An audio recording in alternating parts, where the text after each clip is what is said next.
1 month ago, I showcased a build that changed the way thousands of people played Void Titan by turning finishers into infinite grenades and volatile nukes. Then the Nerf hammer came down and destroyed its core mod combo. But despite the nerf, this new, reworked version of the build delivers the same explosive power, creating a deadly void blast with every finisher and generating more grenade energy than we could ever need.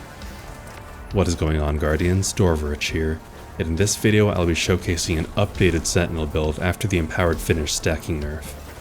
As you can see from the legendary Avalon gameplay in the background, we obliterate everything around us and have so much healing that it's almost impossible to die. At the heart of this build is our first aspect, and the reason Sentinel is such a consistently powerful subclass: Controlled Demolition.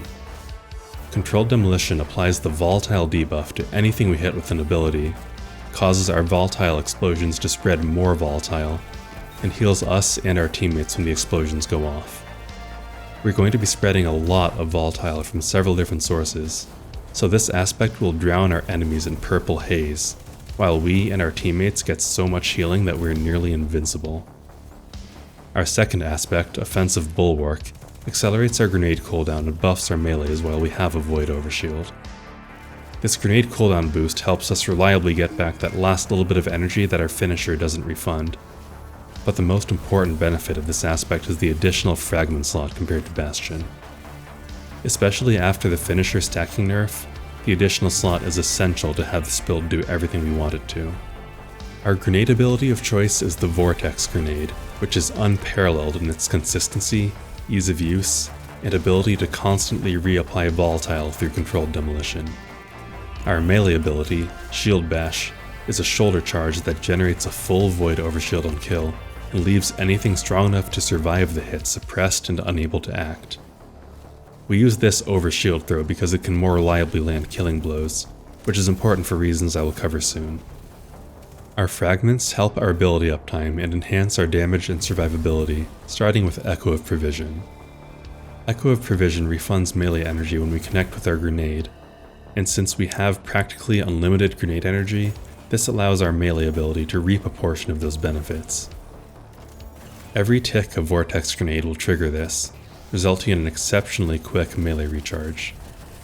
Echo of Instability gives our void weapons volatile rounds for 10 seconds on grenade kill, which will have very high uptime with the amount of grenades we're throwing. Echo of Starvation gives us Devour upon picking up either an orb or a void breach, giving us full healing on kill as well as a chunk of grenade energy. Although Controlled Demolition already gives us healing when volatile enemies explode nearby, Devour's ability to heal from any range, heal immediately from orb and void breach pickups, and restore grenade energy is extremely valuable.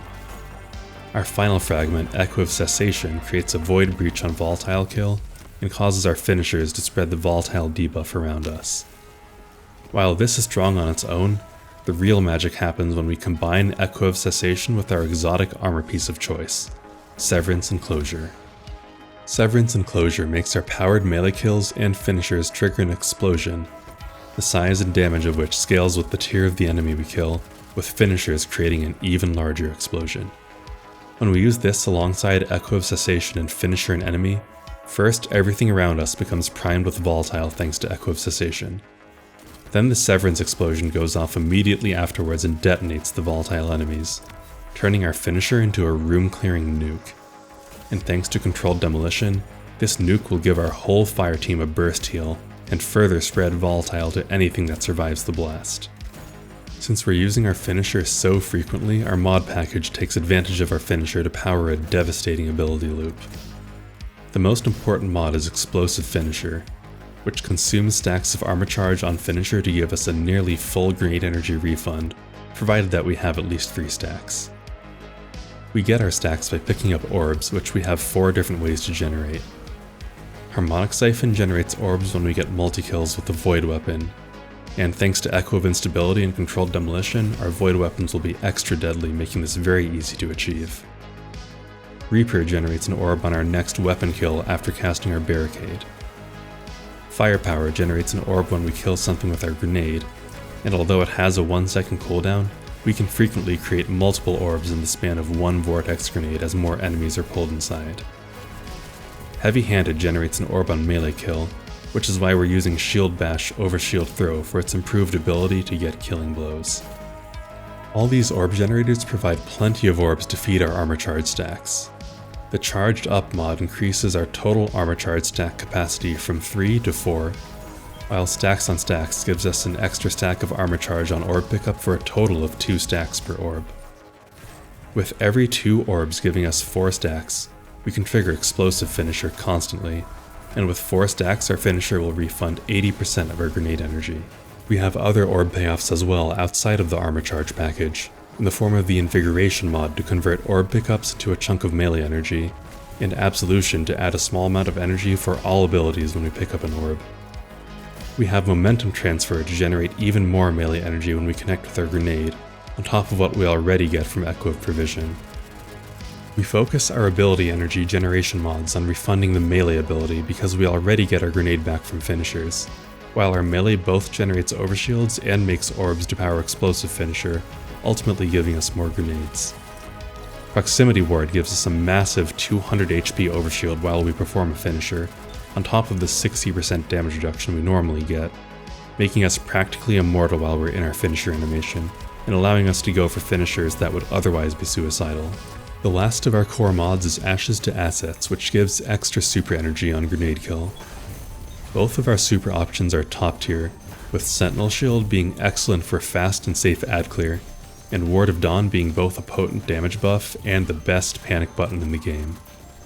Whichever option you decide to go with, Ashes to Assets plus insane orb generation will allow for high super uptime. Fill in the rest of the mod slots with the necessary damage resists, ammo finders, and stat mods. For stats, prioritize Resilience first for damage reduction and a faster barricade cooldown, followed by Discipline to help us get that last little bit of our grenade back, and finally Strength to help our melee cooldown. But don't sacrifice other mods for higher stats. Dropping down a stat tier is a much smaller sacrifice than giving up a mod that actively does something. The ability rotation for the build is simple.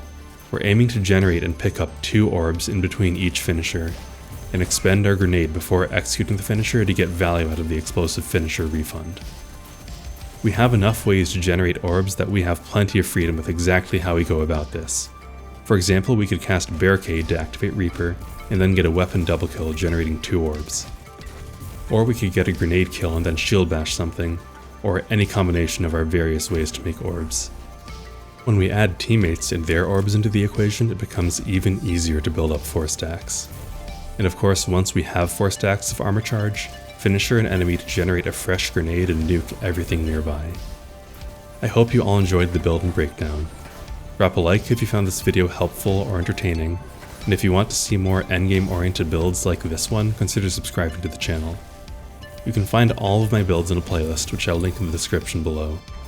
You can find a dim link to the build in the description too, as well as a consolidated image of the build at the end of the video.